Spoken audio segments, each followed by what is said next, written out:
Hello everyone, welcome to all of you in my YouTube channel English Fluency Classes and who are new over here please subscribe the channel। आज हम लोग सीखते हैं use of this और that. ठीक है कि this का मतलब क्या होता है और दैट का मतलब क्या होता है। दिस का यूज़ हम लोग कहाँ पे करते हैं और दैट का यूज़ कब करते हैं। ठीक है, तो दिस का मतलब होता है यह, दिस का मतलब होता है यह, दैट का मतलब होता है वह। ठीक है, अगर प्रेजेंट में हम लोग यूज़ करते हैं तो प्रेजेंट में दिस और दैट के साथ हेल्पिंग वर्ब इज़ का यूज़ होता है, और पास्ट में अगर बात करते हैं तो पास्ट में हेल्पिंग वर्ब वाज होता है। ठीक है, अब हम लोग देखिए सबसे पहला चीज़ सीखते हैं कि हम लोग यूज़ कैसे करेंगे। ठीक है, हम लोग ऐसा नहीं कि सिर्फ ट्रांसलेशन बनाने के लिए सीखते हैं। ट्रांसलेशन बनाना कोई बड़ी बात नहीं है। अगर ट्रांसलेशन बनाने के लिए आ जाता है तो हम लोग को उसको इम्प्लीमेंट कैसे करेंगे, यानी कि अगर हम लोग कोई चीज़ बोलते हैं तो उस वक्त अगर दिस और दैट का यूज़ होगा तो हम लोग उस वक्त बोलेंगे कैसे। ओके, तो it all happens based on your practice.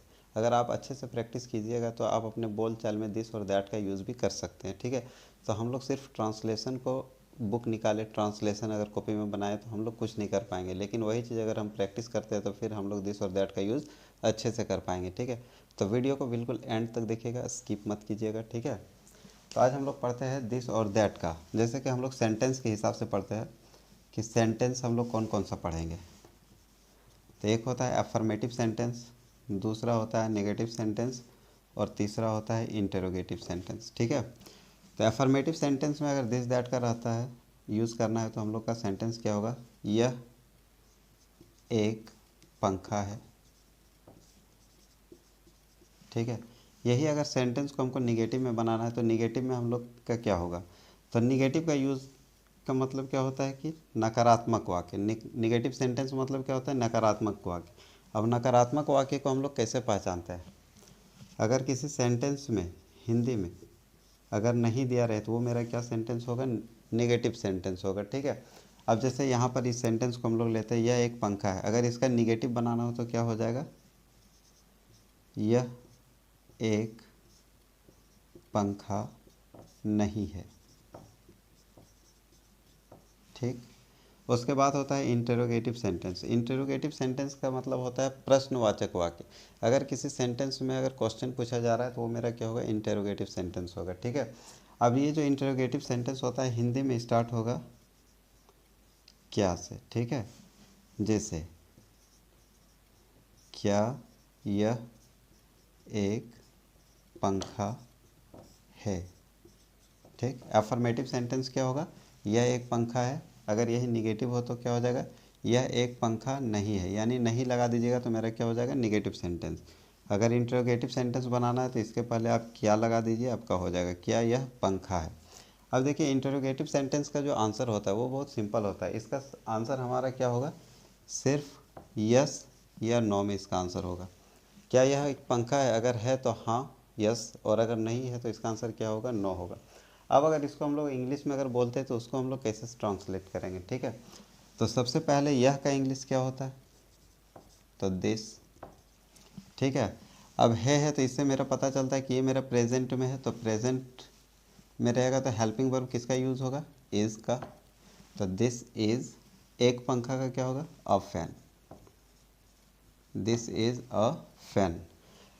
अब सबसे पहला चीज़ है कि हम लोग को ये जानना पड़ेगा कि मेरा सेंटेंस प्रेजेंट में है या पास्ट में है। ठीक है, तो हम लोग उसको कैसे पहचानेंगे, तो सिंपल सा चीज़ है, जो चीज़ मेरा अभी चल रहा है कंटिन्यू है वो मेरा क्या होगा, प्रेजेंट में होगा, और जो मेरा बीत चुका है वो मेरा क्या होगा, पास्ट में होगा। ठीक है, तो प्रेजेंट को पहचानने के लिए हिंदी में है, हो, हूँ अगर रहे तो वो मेरा क्या होगा, प्रेजेंट हो जाएगा, हो, हूँ। लेकिन यही अगर मेरा पास्ट में रहेगा तो सेंटेंस क्या होगा, था, थे, थी। अगर ये दिया रहे तो ये मेरा क्या होगा, था, थे, थी रहेगा तो पास्ट हो जाएगा, और प्रेजेंट के लिए है, हो, हूँ दिया रहे तो प्रेजेंट हो जाएगा। ठीक है, अब एफर्मेटिव सेंटेंस, यह एक पंखा है तो दिस इज़ अ फैन। यह एक लड़का है तो क्या होगा, दिस इज़ अ बॉय। यह एक लड़की है, दिस इज़ अ गर्ल। यह एक टेबल है, दिस इज़ अ टेबल। यह एक वॉच है तो दिस इज़ अ वॉच। यह एक बल्ब है तो दिस इज़ अ बल्ब। यह एक पेन है तो दिस इज़ अ पेन। यह एक मार्कर है तो दिस इज़ अ मार्कर। यह एक बोर्ड है तो क्या हो जाएगा, दिस इज़ अ बोर्ड। ठीक है, इस तरह हम लोग एफर्मेटिव सेंटेंस का यूज़ करते हैं। लेकिन यही चीज़ जब मेरा निगेटिव में होगा तो निगेटिव में हम लोग कैसे यूज़ करेंगे। ठीक है, तो निगेटिव में हम लोग को इंग्लिश बनाने के लिए क्या करना पड़ता है, नहीं के लिए नॉट या नो का यूज़ किया जाता है। ठीक है, अब जैसे यह एक पंखा नहीं है तो क्या हो जाएगा, दिस इज़। अब नॉट का यूज़ कहाँ पे करना है, तो नॉट का यूज़ हमेशा हेल्पिंग वर्ब के बाद किया जाता है, ठीक है। तो दिस इज़ नॉट एक पंखा का a fan, this is not a fan, यह एक पंखा नहीं है, ठीक है। जैसे यह एक टेबल नहीं है तो this is not a table, यह एक घड़ी नहीं है, this is not a watch, यह एक बल्ब नहीं है, this is not a bulb, यह एक घर नहीं है, this is not a house, ठीक है। तो इस टाइप से हम लोग क्या करते हैं, दिस और दैट का यूज़ करते हैं। अफर्मेटिव सेंटेंस में क्या करना है, सिंपल बनाना, एक स्टेटमेंट है, लेकिन नेगेटिव सेंटेंस में हेल्पिंग वर्ब के बाद नॉट लगाना है, ठीक है। This is not a fan. वही मेरा जब इंटरोगेटिव सेंटेंस रहेगा तो इंटरोगेटिव सेंटेंस कैसे बनता है, ठीक है। तो इंटरोगेटिव मेरा स्टार्ट कहाँ से होता है, क्या से। तो जब भी आपका क्या से स्टार्ट होगा तो जो मेरा हेल्पिंग वर्ब होगा वो क्या होगा, सब्जेक्ट्स के पहले लिखा होगा, ठीक है। तो जैसे दिस इज़ अ फैन, तो अब क्या करना है, इज़ को हम लोग को दिस से पहले रखना है, तो सबसे पहले हेल्पिंग वर्ब आ जाएगा, क्या हो जाएगा, इज़। अब बचा क्या, दिस अ फैन, तो this a fan question mark, ठीक है। इज़ दिस अ फैन, क्या यह एक पंखा है, क्या यह एक घड़ी है, तो क्या होगा, सबसे पहले इज़, तो इज़ दिस अ वॉच, क्या यह एक पंखा है, इज़ दिस अ फैन, क्या यह एक बल्ब है, इज़ दिस अ बल्ब, क्या यह एक पेन है, तो इज़ दिस अ पेन, इस तरह करके बनता है, ठीक है। तो हम लोग यूज़ कैसे करेंगे, सबसे पहले अफर्मेटिव, निगेटिव, इंटरोगेटिव, ठीक है। अगर यहाँ यह रहे तो दिस का यूज़ करना है, और अगर वह रहेगा तो दैट का यूज़ करना है, ठीक है। फॉर एग्जाम्पल,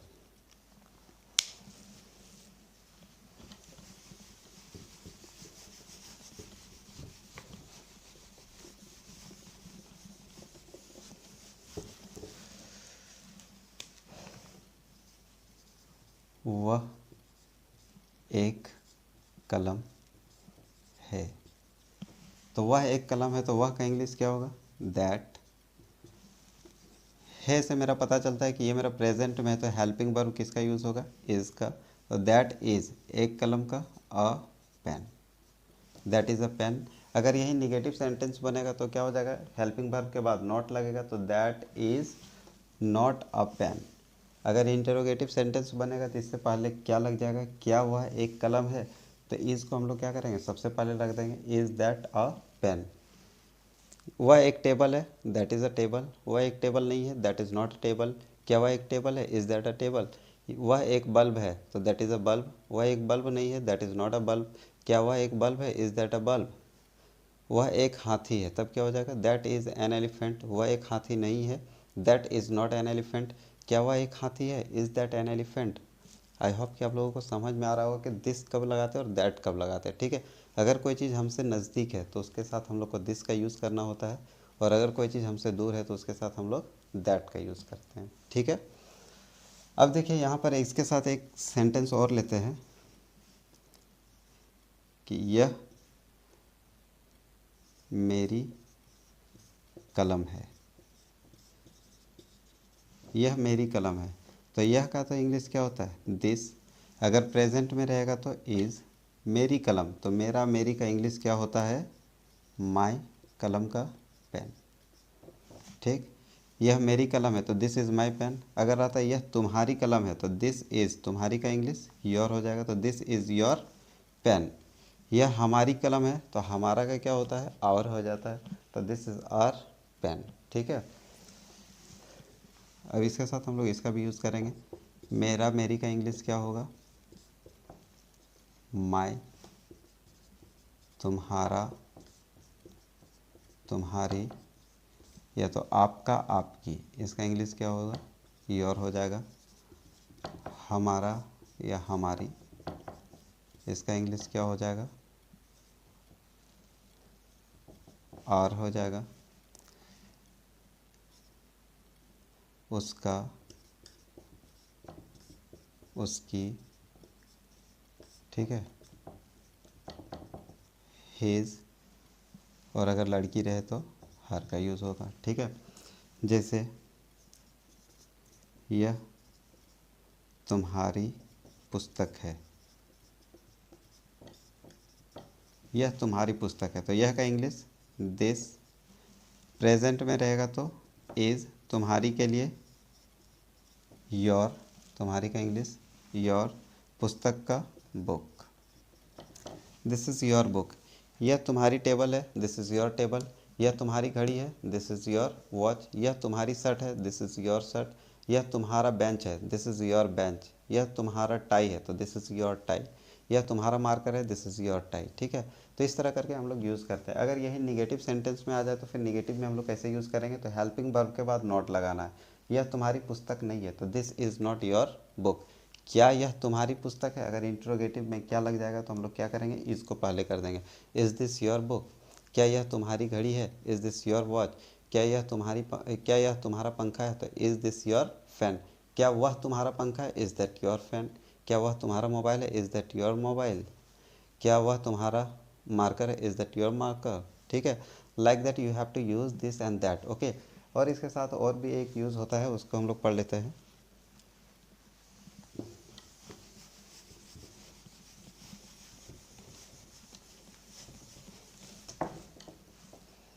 फॉर एग्ज़ाम्पल, यह कलम लाल है, तो यह कलम लाल है तो क्या हो जाएगा, यह का दिस के साथ हेल्पिंग वर्ब इज़, सॉरी, यह कलम है तो यह कलम का इंग्लिश क्या होगा, दिस पेन। प्रेजेंट में है तो क्या लगेगा, इज़, लाल का red, this pen is red. Okay, वह घड़ी काली है, वह घड़ी काली है, तो अब वह घड़ी का इंग्लिश क्या होगा, दैट वॉच। ओके, प्रेजेंट में है तो क्या लगेगा, इज़, काली का ब्लैक। वह लड़की सुंदर है, वह लड़की सुंदर है। ओके, तो वह लड़की का इंग्लिश, वह का होता है दैट, लड़की का होता है गर्ल, तो क्या हो जाएगा, दैट गर्ल। प्रेजेंट में है तो क्या लगेगा हेल्पिंग वर्ब, इज, सुंदर का ब्यूटीफुल। ओके, अब यही निगेटिव सेंटेंस रहेगा कि यह कलम लाल नहीं है, तो this pen is not red. क्या यह कलम लाल है, तो इसको हम लोग पहले कर देंगे, इज़ दिस पेन रेड। वह घड़ी काली है, तो दैट वॉच इज़ ब्लैक। वह घड़ी काली नहीं है, तब क्या हो जाएगा, that watch is not black. क्या वह घड़ी काली है, तब हम लोग इसको बाहर कर देंगे, is that watch black. Okay, उसी तरह वह लड़की सुंदर है, तो दैट गर्ल इज़ ब्यूटीफुल। वह लड़की सुंदर नहीं है, that girl is not beautiful. क्या वह लड़की सुंदर है, is that girl beautiful. Okay, like this you have to use of this and that. Okay, अपने दोस्तों में शेयर कीजिएगा और चैनल को ज़रूर सब्सक्राइब कीजिएगा। तब तक के लिए जय हिंद, जय भारत, थैंक यू।